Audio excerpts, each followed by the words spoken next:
본문 15절은 이렇게 시작합니다. 이 여러 날 후에 여장을 꾸려서 예루살렘으로 올라갔다. 그 여러 날도 잘 들어가 보면 참 거기엔 따뜻한 그리고 정말 짠한 그런 서로 사랑의 나눔들이 있었을 거예요. 그죠? 그렇게 있다가 여장을 꾸려가지고 그리고는 예루살렘으로 갑니다. 예루살렘으로 그렇게 가이사랴로부터 걸어 올라가는 바울의 마음이 어땠을까? 당연히 긴장도 있고 약간은 두려움이 아예 없게 했겠습니까? 그러면서 또 한편에는 그 묘한 설렘 같은 것들이 아마 같이 있었겠죠. 어쩌면 그 길을 걸어가면서 한 30년쯤 전 예수님께서 예루살렘을 입성할 때의 그 장면을 묵상했을지도 모릅니다. 물론 자기는 내가 어떻게 예수님과 같은 마음일까 이런 황송한 마음도 있었겠지만 그래도 그렇게 올라가면서 그 예루살렘에 올라가면 십자가와 죽음이 기다리고 있다는 것을 아시면서도 그 길을 가셨던 예수님의 마음은 이거보다 더 심하셨겠다. 더 깊은 어떤 것이 있었겠다. 이런 어떤 묵상들이 아마 바울에게 있었을 것입니다. 근데 이제 예루살렘으로 가는 길에는 그동안 함께 했던 사람들 외에도 몇몇이 더 동행하고 있었습니다. 16절은 이렇게 말합니다. 가이사랴에 있는 제자들도 몇몇이 함께 갔다. 특별히 한 오랜 제자, 아마도 예수님의 공생애도 경험했을 사람일지도 모르겠습니다. 교회가 처음 시작될 때부터의 아마 제자였겠죠. 오랜 제자인 구브로의 사람 나손을 같이 갔다. 나손이 같이 갔는데 왜냐하면 우리가 그의 집에 머물기 위해서 그랬다라고 소개합니다. 나손이라고 하는 사람의 집이 예루살렘에 있었고 가이사랴에서 바울을 만나서는 나도 같이 가서 우리 집에 가서 머뭅시다. 거기 가서 좀 제가 모시고 싶습니다. 아마 이랬던 거겠죠. 이런 장면을 가만히 보면 그런 느낌이 들어요. 마치 하나님이 그 엄마들이 그 먼 길, 쉽지 않은 길 떠나는 자기 자식에게 따뜻한 밥 한 그릇 이렇게 차려주고 싶은 그런 마음 같은 느낌이 이 안에 있어요. 아마 이 나손의 집이 이후로 바울이 가장 편안하게 쉬었던, 정말 마음 편안하게 잘 쉬었던 마지막 장소였을 겁니다.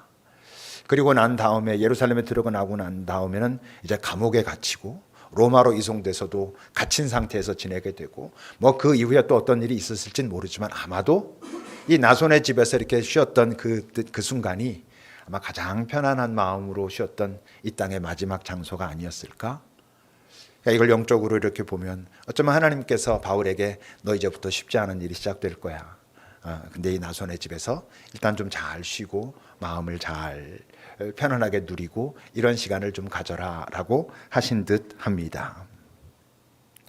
나이가 들수록 더 그런 것 같아요. 인생에서 여러 가지 중요한 것들이 있지만 정말 꼭 필요한 잊지 말아야 될 두 가지가 있는데 하나는 바른 길을 가는 거고 인생을 다 마치고 난 다음에 내 온 길이 완전 헛짓이었구나 이러면 참 허탈할 것 같아요. 바른 길을 가는 거고 바른 길을 간다는 건 다른 말로 하면 우리가 잘 성령에 매여서 이 땅을 살아가는 것이고 그것을 원하는 것이고 두 번째는 그럼에도 불구하고 성령에 매여서 성령이 동행하심에도 불구하고 우리에게 꼭 필요한 건 뭐겠어요? 동지이죠. 이걸 단순히 내 편이라고만 말할 수 없는 건 내 편은 나쁜 길 가는 사람에게도 내 편은 있을 수 있잖아요. 그죠?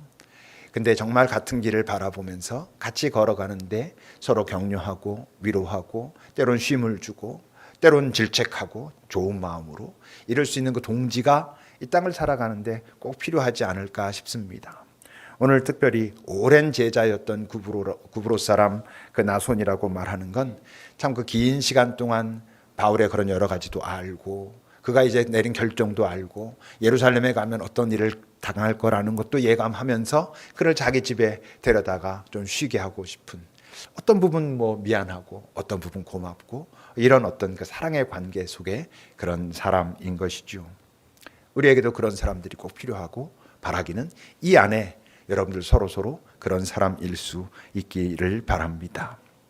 이제 그런 모습으로 드디어 입성을 하고 거기서 믿음의 형제들을 만나게 됩니다. 17절과 18절을 같이 읽어보겠습니다. 시작.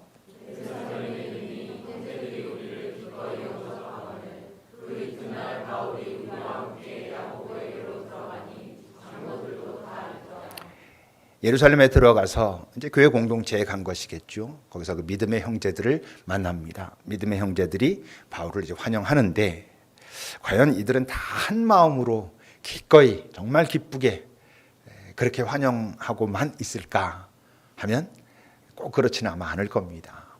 물론 이 속에는 당연히 바울에게 우호적이고 당신 그동안 참 수고했고 당신의 사역이 얼마나 하나님의 나라에 귀한 것인지 모르겠습니다 라고 그렇게 정말 온전히 기뻐하는 사람들도 있고 어떤 사람들은 불편해하는 사람들도 있을 거예요.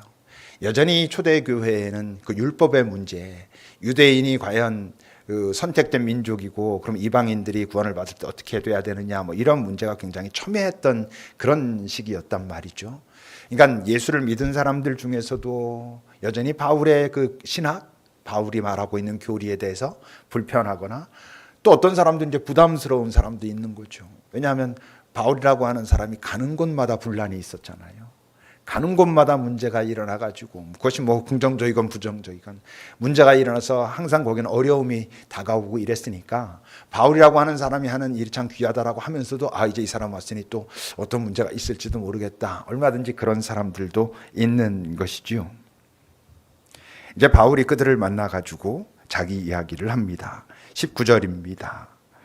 바울이 그들에게 문안하고 하나님이 자기의 사역으로 말미암아 이방 가운데서 하신 일을 낱낱이 다 전했다라고 기록합니다.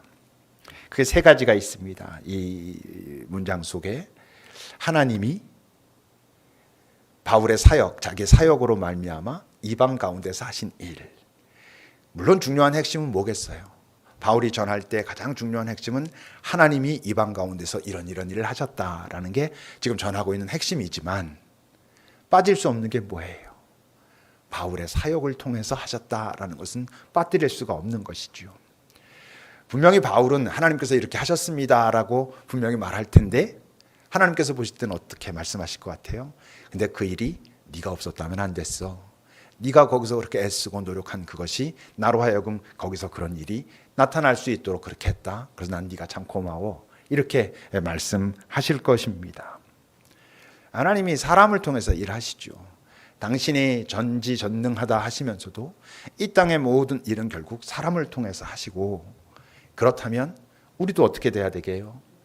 우리도 오늘 지금 바울이 말하는 것처럼 이런 고백을 할 수 있어야 되는 거죠. 하나님이 내 사역을 통해서, 다른 말로 하면 하나님이 내 삶을 통해서. 바울은 이방 가운데서 그런 일을 하나님이 하셨다 했지만 우리 같은 경우는 하나님이 내 삶을 통해서 내 가정 안에서 내 일터 가운데서 내 공동체 안에서 이런 일을 하셨습니다 라고 말할 수 있어야 되는 것이죠. 이 다음에 하나님 앞에 갔을 때 넌 어떻게 살았느냐 했을 때 바로 하나님이 내가 이런 사역들을 통해서 내 가정에서 내 일터에서 이렇게 일하시지 않았습니까? 라고 할 그런 것들이 하나도 없으면 또는 그렇게 하나님 앞에 가서 말하기 위해서 우리가 이를테면 코이노니아나 이런 모임들을 할 때 지난 한 달 동안 하나님이 내 삶을 통해서 내가 일한 그 일터에서 이런 일을 하신 것 같습니다. 그 내가 감사했습니다. 이런 이야기들을 서로 나눌 수 있어야 그것 때문에 서로 감동받고 서로 격려하고 이럴 수 있어야 그게 이 땅에 살아있는 이유에 합당하게 사는 것이죠. 하나도 없으면 그건 좀 곤란하지 않겠습니까? 이제 그런데 바울이 오늘 낱낱이 그렇게 구했다 그랬는데 바울이 그렇게 낱낱이 구한 그 내용 속엔 막 신나고 즐겁고 막 기쁘고 이런 일만 있었겠습니까? 그러진 않았겠죠. 여러분 바울이 사람들에게 가서 자기 일을 통해서 하나님이 이방 가운데서 하신 일을 낱낱이 구했다라고 했을 때 그 낱낱이 구한 내용 속에 어쩌면 훨씬 더 많은 내용은 뭐겠어요? 어려웠던 일들이잖아요. 고난당했던 일들. 그 내용이 빠질 수 없는 거죠. 더 정확하게 말하면 고난이 왔지만 자기가 피하지 않았고 피하지 않았기 때문에 경험할 수 있었던 그 고난 속에서 함께 하시는 하나님. 고난 속에서 결국 나를 지키시는 하나님. 당신께 온전히 헌신된 사람을 결코 놓지 않으시는 하나님에 대한 경험이 있었을 거란 말이죠. 근데 이 사람들이 이렇게 찬양합니다. 20절을 보면 여러분, 그들이 이제 바울이 그 낱낱이 구한 모든 일을 듣고 하나님께 영광을 돌린다 했는데 모두가 한 마음으로 돌린 영광의 내용은 아마도 뭐일 가능성이 많냐 하면 바울이 행했던 그 모든 일들의 결론 부분. 결국 하나님께서 이렇게 승리하셨다. 결국 하나님은 이 모든 상황들을 통해서 나중엔 이런 모습으로 열매 맺게 하셨다라는 이야기를 듣고는 아마 모두가 다 오 할렐루야 역시 승리의 하나님 마침내 당신의 일을 이루신 하나님을 찬양합니다라고 할 수 있었겠지만 모두가 다 찬양하지는 못한 찬양할 수 없는 내용이 어떤 것들이겠어요.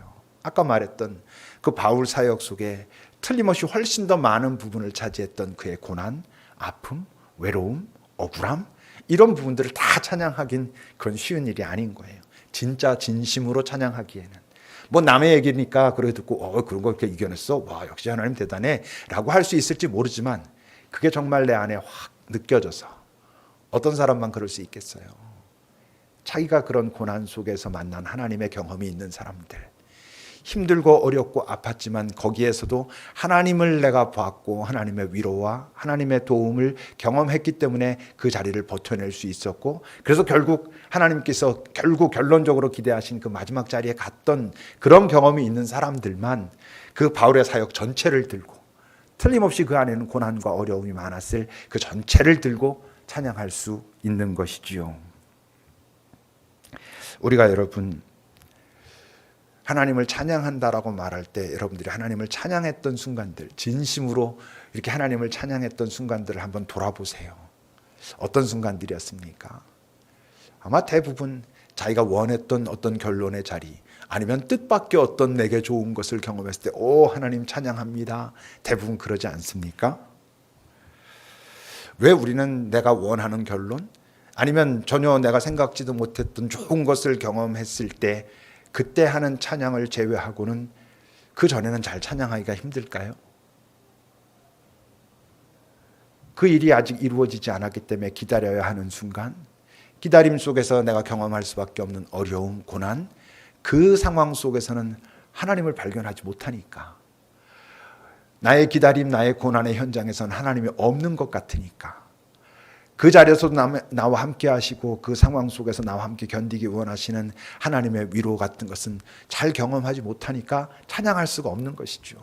오히려 갈등하는 것이죠. 왜 하나님은 나를 혼자 두십니까? 왜 하나님 나는 도와주지 않습니까? 라고만 하게 되기 쉬운 거지요. 여러분 고난 속에 함께 하시는 하나님을 발견하지 못하고선 어떻게 찬양할 수 있겠어요? 여러분 사망의 음침한 골짜기를 뭐하러 찬양하겠어요? 사망의 음침한 골짜기는 그건 안 좋은 것이죠. 근데 다윗이 사망의 음침한 골짜기 속에서도 찬양할 수 있었던 건 뭐예요? 거기에서 하나님이 나와 함께 하신다는 그 하나님을 발견할 수 있었기 때문에 그 속에서도 찬양한 것이지 사망의 음침한 골짜기 자체야 뭐 좋은 거겠어요. 우리가 살면서 내가 원하는 것이 되지 않아서 힘들고 어렵고 기다리고 있는 그 시간들이 뭐 즐겁게 하겠어요. 근데 그 속에서도 누가 찬양하겠어요? 그 속에서도 나와 함께 하시는 주님, 내가 너와 함께 있다. 지치지 마라. 포기하지 마라. 나랑 같이 걸어가자. 라고 말씀하시는 그 주님을 발견하니까 그건 가능한 것이겠죠. 근데 여러분, 우리가 기다림 속에, 고난 속에, 어려움 속에, 초조함 속에 하나님을 놓쳐버릴 때 빠질 위험이 뭐겠어요? 그 안에서 하나님을 발견하지 못하니까 우리는 결국 뭘 놓치는 거냐면 하나님의 인도를 놓치는 거예요. 그때 그 하나님을 발견하고 찾고 함께 할 수 있어야 만만치 않음에도 불구하고 나를 여전히 이끌어 가시는 그 하나님을 따라갈 수 있는데 그런 순간에는 하나님이 없는 것 같이 보이고 나를 버리신 것 같이 보이고 이러니까 그 다음에 어떻게? 내 마음대로 하는 거예요. 이제 내 뜻대로 하겠다는 거예요. 이제 하나님이 정말 내 뜻은 안 들어주시니까 이제 내 마음대로 하랍니다. 이렇게 되는 거예요. 그러니까 뭘 경험하지 못해요? 결국 좋은 것을 경험하지 못해요. 하나님이 그 힘들고 어려운 순간에 나와 함께하고 계셨고 그때도 내가 그분을 떠나지 않고 그분을 붙들고 있었기 때문에 그분을 따라갔을 때 도달할 수 있는 곳, 그곳이 처음 내가 원했던 곳일 수도 있고 내가 전혀 생각지도 못한 곳일 수도 있지만 그 자리에 가보면 뭘 알아요? 이게 가장 좋구나. 이게 결국 하나님께서 그런 시간들을 나로 하여금 견디기 원하셨던 이유였었구나. 하나님, 당신의 지혜와 당신의 권능을 인하여 내가 당신을 찬양합니다라고 새롭게 찬양할 수 있죠. 그런 놀라운 새로운 찬양을 할 수 있는 자들은 어떤 자들? 고난 속에서 하나님을 놓치지 않은 자들.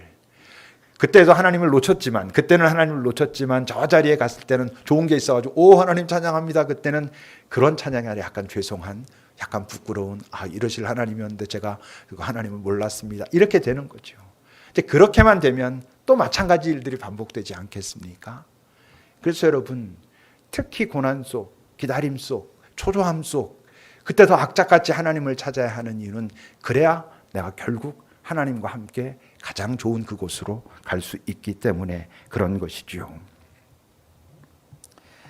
오늘 바울을 좀 불편해하거나 또는 부담스러워하는 사람들이 있다는 증거가 그 바로 하나님께 영광을 돌린 직후에 나타나고 있습니다. 20절부터 여러분 다시 보세요.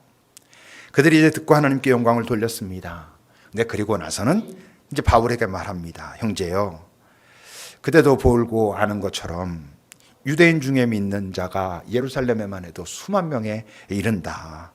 그들 다 너도 알다시피 율법에 열심히 있는 사람들 아니냐. 그런데 네가 이방에 있을 때 모든 유대인들을 가르치면서 모세를 배반하라고, 모세 이야기 듣지 말라고, 또 자녀들에게, 아들에게 할례 행할 필요 없다라고 그렇게 가르치고 관습도 지킬 필요 없다라고 가르쳤다라고 여기 모든 사람들이 듣고 그러고 있다라고 말해요. 이 수만 명들 속에는 지금 여기서 말하고 있는 사람들도 아마 좀 포함된 사람들이 있을 거예요. 너 그러고 다녔다며. 바로 네가 그렇게 하고 다녔기 때문에 네가 가는 곳마다 분란이 있었잖아. 아마 여기서도 틀림없이 너의 그런 가르침을 계속한다면 여기서도 그런 분란이 일어나고 아마 큰 위기가 닥쳐올 거야 라고 말하고 있는 것입니다. 근데 우선 바울은 그렇게 가르친 적이 없어요. 율법을 지키지 마라, 할례를 받지 마라, 이렇게 가르친 적이 없어요. 우리 지금의 예수 믿는 사람도 바울은 그렇게 말했다라고 착각하고 있는 사람들도 있어요. 바울은 한 번도 유대인들에게 율법 지키지 말라고, 할례 받지 말라고 한 적이 없어요. 한번 그 증거를 볼까요? 고린도전서 9장 20절입니다. 잘 보십시오. 유대인들에게 내가 유대인과 똑같이 했다. 왜냐하면 유대인들을 얻기 위해서, 다시 말해 율법 아래에 있는 자들에게는 사실은 내가 율법이 구원을 결정하는 그 본질이 아니라는 걸 알고 있지만, 그렇지만 율법 아래에 있는 자와 같이 됐다. 왜? 율법 아래에 있는 자들도 하나님의 구원으로 오게 해야 되니까 그런 부분 내가 맞춰줄 수 있었다라고 말하는 거고, 물론 율법이 없는 자에게는 내가 하나님께는 율법 없는 자 아니고 오히려 내가 그리스도의 율법 아래에 있는 자 맞지만, 그들 율법 없는 자들에겐 율법 그거 너희들이 꼭 지키지 않아도 괜찮아 라고 말할 수 있는 건 그들을 얻기 위함이었다. 약한 자들에게 내가 약한 자와 같이 됐는데 그건 약한 자들을 얻고자 함이고, 하여튼 내가 여러 사람에게 여러 모습이 된 건 내가 정체성이 바뀌고 뭐 이런 거 아니고 여러 사람들을 구원하기 위해서 내가 그랬다 라고 말하면서 또 분명하게 그 7장 18절부터는 이렇게 말합니다. 할례자로 부름받은 자 있느냐? 무할례자 되지 마라. 할례 받아 라고 말하는 거예요. 너희들 유대인이고 유대인의 전통과 관습에서 그러니까 우리가 할례 받고 율법을 지켜야 된다고 해왔잖아. 하라니까. 할례 받아. 그래. 그 율법도 열심히 지켜라. 또 근데 무할례자로 부르심을 받은 자가 있느냐? 이방인들, 너희들은 태어나서 너희들의 관습에 할례를 받아야 된다고 그런 규례, 그런 전통이 없잖아. 받을 필요 없어 라고 말하는 거예요. 그래서 뭐라 그래요? 할례 받는 것도 아무것도 아니고 받지 않는 것도 아무것도 아니고 오직 중요한 건 정말 하나님의 마음이 무엇인지, 하나님의 계명이 무엇인지 알고 그것을 살아내는 것이지, 할례를 받느냐 안 받느냐 너희들 마음대로 하라니까 라고 말해왔어요. 그러니까 바울이 적극적으로 나서가지고 그럴 필요 없어 라고 말한 건 할례 받지 마라, 율법 지키지 마라가 아니고 이방인들도 유대인이 되어야 구원받을 수 있다라고 말하는 유대인들의 그 선민의식, 왜곡된 선민의식에 저항해서 우리 주님은 그런 모습으로 오시지 않았고 모두에게 생명을 주시기 위해서 오셨고, 우리가 구원을 얻는 방법은 율법을 지키느냐 지키지 않느냐 그것이 본질이 아니고 예수 안에 있는 생명에 우리가 연합할 수 있느냐 그것이 핵심이라는 거지. 너희들의 전통에 율법을 지켜야 된다고? 지키라고. 너희들에겐 율법이 없다고? 그래, 너희들은 그 부분에 있어서 자유해도 된다고. 다만 예수 그리스도의 그 생명에 연합해야 되는 것, 이건 놓치면 안 된다라고 가르쳐 왔다는 것이지요. 그래서 이제 그런 말이 있습니다. 본질에서는 일치를, 비본질에서는 자유를, 이런 말이 있어요. 본질을 제대로 지키지 못하는, 본질로부터 시작된 그 흐름을 제대로 지키지 못하는 사람들이 꼭 비본질적인 것을 가장 중요한 것인 양 떠들고 그러는 사람들이 얼마나 많은지 몰라요. 한국 개신교에서도 다른 어떤 종교들을 갖다가 막 뭐라고 할 때 본질이 아닌 어떤 부분들을 들고 저들이 가짜라고 외치는 경우들이 얼마나 많은지 몰라요. 뭐 대표적으로 아직도 개신교 안에 가톨릭이 이단이라고 말하는 사람들도 있고, 심지어 더 나아가 구원이 없다라고 말하는 사람들도 있어요. 가톨릭도 예수 믿냐고 이렇게 물어보는 사람들도 있어요. 예수 믿죠. 어떤 부분 좀 분명히 달라요. 그래서 이건 내가 좀 따라가기가 어려운데 하는 부분이 있죠. 근데 그 가톨릭도 당연히 예수 믿는, 예수로 인하여 구원받는다라고 말하고 그것을 지켜가는 자들이에요. 예수님의 어머니와 관련된 어떤 부분에 있어서 거의 교리적으로 신학적으로 우리가 받아들이기 어려운 부분이 있지만 절대 그들이 뭐 예수님의 어머니를 믿고 예수 어머니께 기도하고 이러지 않아요. 제대로 알아보면 전혀 다른 이야기들이에요. 뭐 자주 말하지만 여러분, 이 교회라는 데가 오순절 성령 강림 때 시작돼 가지고 1500년까지 하나의 교회였어요. 여러 문제가 있었죠. 여러 문제가 있었음에도 불구하고 그 하나의 교회에서 하나님은 분명히 일해 오셨어요. 1517년에 종교개혁이 일어나서 우리 개신교회는 500년 이제 된 거예요. 근데 우리가 함부로 가톨릭 교회에는 구원이 없다 이런 말하는 건 너무 무지한 얘기잖아요. 너무 헛된 용기잖아요. 그냥 하나님은 뭐라고 하실 것 같아요? 너희들이 믿는 그것만 잘하면 돼. 너희들이 지금 예수 그리스도를 통하여 구원을 받고 거기에 생명이 있고 그렇게 거듭난다는 것을 인정한다면 거기에 합당하게 지금 너희들이 이렇게 우리가 삽시다, 예수 믿는 자라면 하는 거, 그거 살면 돼. 남들한테 자꾸 뭐라 그럴 거 없다라고 말씀하세요. 그 복음을 훼손하는, 내가 예수고 다른 데는 전혀 구원이 없고라고 말하는 그 가짜들을 제외한, 예수를 통해서 구원을 받는데 그 예수를 통해서 구원받은 자들로 우리는 이렇게 살겠다라고 한다면 너희들 그 안에서 그 모습 그대로 살면 돼 라고 하나님은 말씀하시는 거예요. 우리는 여러분, 장로교단과 감리교단이 교리가 많이 달라요. 성결교단이 뭐 다른 데들이 많이 달라요. 이것저것이. 그렇다고 해서 저긴 가짜고 저긴 구원이 없고 그런 말 할 필요 없어요. 우리가 여기서 예수를 중심으로 해가지고 가지고 있는, 그리고 이게 맞는 것 같으라고 우리가 한 어떤 부분은 우리가 틀릴 수도 있는 게 있을지 않겠어요? 그거 잘 살아내면 되는 것입니다. 그래서 우리만 잘하면 된다 하는 거죠. 이제 이들이 그렇게 말하면서 실제로 바울은 억울한 거지. 바울은 억울한데 지금 너 이렇게 말해가지고 이런 문제들이 지금 있을 수 있어 라고 지금 교회에 있는 믿음의 형제들이 말하면서 바울에게 제안을 하나 합니다. 22절부터 여러분 보시면, 자, 그러면 어떡할까? 우리가 좋은 방안을 하나 알려줄게 라고 하면서 이야기하는 거예요. 그들이 필연 너 온 것을 다 들었고 아마 지금서부터 눈여겨 바라볼 거야. 이 사람이 이제 예루살렘에 와서도 율법 다 필요 없고 모세 다 필요 없고 아무 전통도 할례도 다 필요 없다라고 말하는가 보자라고 할 거라는 거지요. 그러니까 우리가 말하는 대로 해라. 우리 서운한 사람 4사람이 있는데, 이건 이제 민수기 6장에 가면 서운한 자들의 어떤 정결례에 대한 이야기가 나와요. 율법에 나오는 이야기죠. 하나님 앞에 뭔가를 헌신하면 그때부터 머리를 자르지 않고 그 헌신을 약속하는 기간 동안 딱 지키고 있다가 그 기간이 되면 머리를 자르면서 제사장 앞에 가가지고 그걸 확인받고 내가 서원한 것이 진짜입니다, 지키며 살겠습니다를 확인받는 그런 정결례가 있는 거예요. 그러니까 서운한 4사람이 우리에게 있으니 네가 그들 데리고 와가지고 결례를 행하는데, 정결례를 행하는데 그들을 위해서 네가 돈도 내라. 뭐 돈도 내고 그러면 모든 사람들이 네가 지금까지 모세율법 필요 없고 다 필요 없고 이런 거 아니라는 거 알지 않겠냐. 그러니까 너 그거 해라 라고 말하고 있는 거예요. 지금 이 사람들이 뭐 전혀 아니라고 말할 수는 없겠지만 이들의 정말 가운데 있는 중심이 그렇게 해서 우리 많은 사람들을 구원에 이르게 하자라는 거예요? 아니죠. 분란이 싫은 거예요. 뭔가 시끄러워지고 복잡해지고 어떤 다툼들이 일어나고 하는 거 싫으니까, 야, 좋은 게 좋은 거 아니냐, 너도 뭐 그거 꼭 그런 걸 원하지 않을 테니까 이거 하자라고 말하면서 바울에게 또 이제 그런 얘기를 하는 거죠. 25절 보면 그 대신 우리가 주 믿는 이방인들에게는 전에도 우상의 제물, 피, 목매어 죽인 것, 음행 이건 피하고 결의하고 편지했고 네가 그때도 와서 그거 가지고 안디옥으로 갔잖아. 그러니까 이방인들한테는 우리가 이렇게 할 테니까 이건 네가 좀 감당해라 라고 말하는 거지요. 바울이라고 하는 사람이 자기가 이렇게 행동하면 그것이 또 왜곡돼 가지고 거봐라 모두는 율법을 지켜야 된다고 바울도 인정하는 거네, 이럴 위험이 아주 없진 않다는 염려를 아마 하기도 했을 거예요. 왜냐하면 얼마든지 자기네들 마음대로 좋은 대로 해석해 가지고 막 그렇게 할 수 있었던 그런 때니까. 그런데 바울이 어떻게 합니까? 26절을 같이 읽어보겠습니다.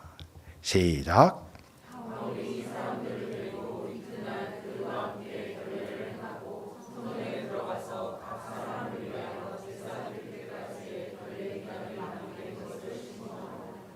뭐 한 거예요? 율법을 이행한 거예요. 내가 하지 뭐. 율법을 이행합니다. 그런데 지금 이 바울이 율법을 지킨 게 율법을 지키지 않으면 안 돼라고 말하는 사람들과 같은 마음으로 한 거예요. 다시 말하면 율법을 지키지 않으면 하나님께 버림받을까 봐 이렇게 한 거 아니잖아요. 내가 이렇게 하지 않으면 분란이 일어나는데 분란이 일어나면 너무 힘들고 피곤하지. 분란을 피하려고 그러는 거예요. 그것도 아니잖아요. 바울은 왜 이렇게 해요? 자기는 이미 생명을 얻은 자로, 이미 생명 얻었다는 것을 너무나 분명히 알고 있고 경험하고 있는 자로서 하나님을 위해서, 하나님의 영광을 위해서, 또는 사람들의 구원을 위해서, 실제로는 자기가 꼭 하지 않아도 되는 일이지만 꼭 해야 된다라고 생각하지 않지만 하지 뭐 라고 하고 있는 것이죠. 또 아주 중요한 이유가 뭐예요? 바울이 지금 알고 있잖아요. 뭐 정말 더 크고 중요한 일이 내 앞에 놓여져 있다. 여러분, 성령이 지금까지 앞에서 계속 네가 예루살렘에 들어가면 고난과 어려움을 당하게 될 거야 라는 게 이 사건 말씀하신 거 아니라는 거 바울은 아는 거죠. 너 가면 거기 교회에서 또 그 유대인들이 율법을 지키냐 마냐 가지고 막 문제일 건데 너 그것 때문에 고난을 당할 거야 라고 했다면 버텼겠지. 근데 지금 앞으로 로마로 가야 하는 더 큰 일이 앞에 있다는 걸 바울이 아니까 여기 뭐 약간 또 얘네들이 이렇게 해서 자기들 마음대로 사용할 수도 있고 좀 찜찜한 게 있어도 오케이, 감당하는 겁니다. 하지 뭐, 내가 그거 하겠다. 그래서 굳이 여기서 내가 더 큰 일 앞에 두고 우리 안에서 그런 분란이 일어나가지고 하는 거 하지 않도록 하지 뭐 라고 하고 있는 것이지요. 그야말로 성령에 매여서 성령께서 네가 지금 여기서 중요한 것은 뭐야 라고 했을 때 그 중요한 것을 위해서 나머지는 기꺼이 뭐 내가 꼭 원하지 않지만 꼭 해야 되는 건 아니지만 하지 라고 하고 있는 것이지요. 말씀의 제목처럼 원해서 하는 건 아니지만 위해서, 뭘? 하나님과 하나님의 나라를 위해서 이 땅에 많은 자들이 예수님께로 돌아오게 하기 위해서 그 일을 감당하고 있는 거지요. 무엇보다 나 자신을 위해서 그렇게 하는 것입니다. 이 사람은 자기의 삶이 그렇게 되는 게 정말 자기 자신을 위한 삶이라는 걸 알고 있는 거죠. 마치 뭐 같아요?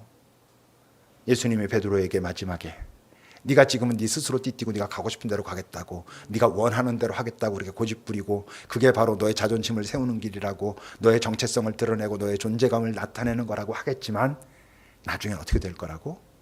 팔 벌리고 사람들이 너에게 띠띠우게 하고 네가 꼭 원해서 가는 건 아니지만 하나님과 하나님의 나라를 위해서 그 일들을 감당할 때가 올 거야 라고 말씀하신 것과 같은 모습인 것이죠. 여러분, 우리가 얼마나 난 내가 원하는 것만 해. 신앙 공동체 안에서도 그럽니다. 여러분, 난 그거 내가 원하지 않으면 안 해. 난 그런 부분에 있어서 칼 같아, 쿨해. 이게 뭐 나름 멋져 보이기도 하지 않습니까? 또 그 사람의 딱 존재감이 확실한 것 같고, 쟤는 좋고 싫은 게 확실해. 제가 한번 싫다 그러면 절대 안 해. 뭐 내가 원하지 않아도 하나님을 위해, 공동체를 위해, 사람들을 위해 뭔가를 이렇게 할 때 그 순간만 보면 그 사람은 좀 존재감이 없어 보일 수 있어요. 그죠? 내가 원하는 건 딱 하고 원하지 않는 건 절대 안 하고, 이게 훨씬 더 존재감이 명확하잖아요.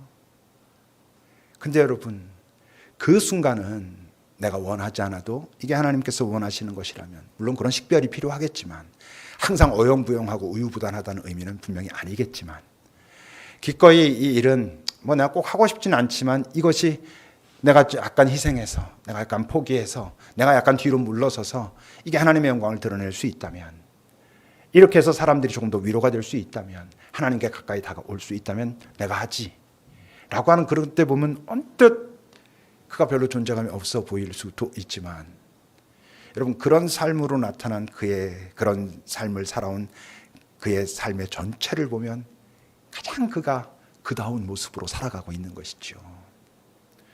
여러분, 예수님이 그 예수로서의 정체성이 가장 분명했던 순간이 언제예요? 지금 우리는 알잖아요. 그가 고난당하고 사람들에게 붙들려 가서 조롱당하고 침뱉음 당하고 채찍으로 맞고 손바닥으로 뺨을 맞고 십자가에 달리고 참 존재감 없이 아무것도 아닌 것처럼 순한 양같이 끌려갔다라고 이사야에서도 말하고 있는 그런 모습이었지만, 그게 뭐 원해서 한 거겠어요? 위해서 한 것이죠. 하나님의 나라, 평화, 우리의 구원을 위해서 그렇게 한, 그때 보면 그는 아무 존재감도 없는, 아무것도 아닌, 사람들 모두가 멸시한 존재 같았지만 지금 보면 어때요? 그의 삶에 어떤 존재감이 나타날 때보다도 그때가 가장 그다운 모습이었잖아요. 생명으로 가는, 부활로 우리를 인도하는 가장 중요한 모습이었잖아요. 여러분, 이 땅에서 우리가 예수 믿는 자로 아직 살아있다면 우리의 삶도 이젠 조금씩 꼭 내가 원하는 건 아니지만, 지금까지 내가 살았던 내 삶의 원칙에 좀 어긋나지만, 이게 정말 하나님을 위할 수 있는 거라면, 이게 평화를 위할 수 있는 거라면, 사람들이 그래서 조금 더 위로받을 수 있고 조금 더 마음의 평화가 올 수 있다면 내가 감당하지. 이런 삶이 우리 안에서 시작돼야 되지 않겠어요? 예수 믿는 자들이 꼭 원하진 않지만 하나님과 그 평화를 위해서 어떤 선택들을 해갈 때 세상이 변해가지 않겠어요? 우리가 매주 이렇게 모여서 예배하면서 우리가 여전히 내가 원하는 것만 주장하는 게 아니고, 점점 당신을 위한 삶, 이 땅의 평화를 위한 삶이 무엇입니까? 내가 기꺼이 그 일을 감당하는 자가 되게 하소서라고 할 때, 하나님께서 보실 땐 네가 지금 참 너답다, 너의 존재감이 아주 하나님 나라에서 뚜렷해 하시지 않겠습니까? 기도합시다.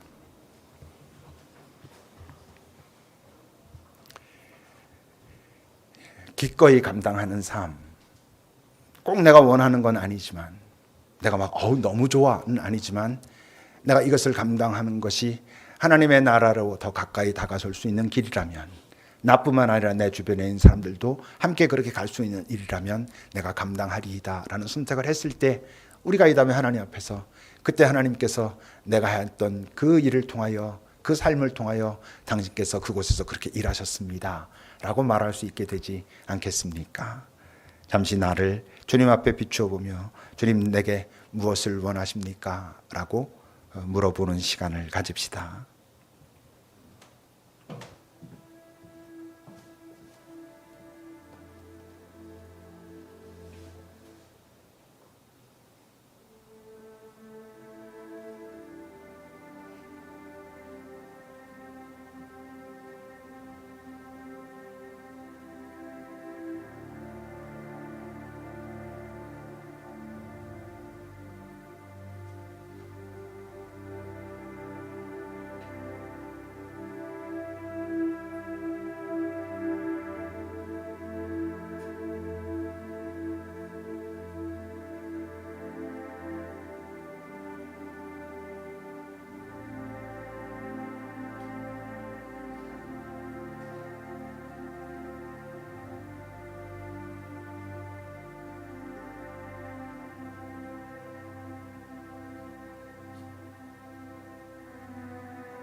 주님,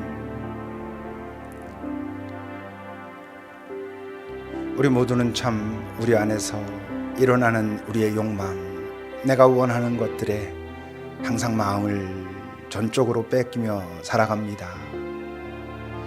내가 원하는 것을 멈추고 다른 무언가를 위하여 산다는 것이 결코 만만치 않음을 우리 모두가 압니다.